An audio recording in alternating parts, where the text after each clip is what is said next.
అల్టిమేట్గా రేవంత్ రెడ్డి గారైనా ఇంకోరైనా కళలు ఎన్నైనా కనొచ్చు. కలాం గారు చెప్పారు కదా, కళలు కనండి, కథలు చెప్పకండి. కళలు కనండి ముఖ్యమంత్రి గారు, కథలు చెప్పకండి.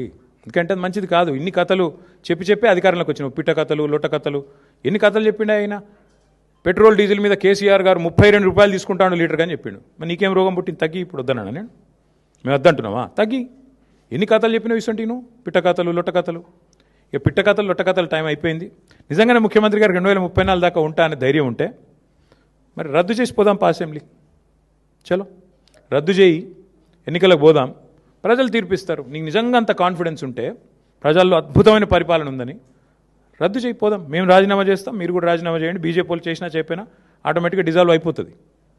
ఒకవేళ సీఎం గారు రెడీగా ఉంటే మేమందరం మా పార్టీ వాళ్ళం 27 మంది రాజీనామా చేస్తాం. నువ్వు రెడీ అంటే నువ్వు రాజీనామా చెప్పి మీ వాళ్ళతోని, మా పార్టీలోకి వెళ్ళి తీసుకుపోయిన దొంగలను కూడా రాజీనామా చెప్పి, 9 మంది ఉన్నారు కానీ నీతోని చెప్పి, లెటస్ గో, చూసుకుందాం.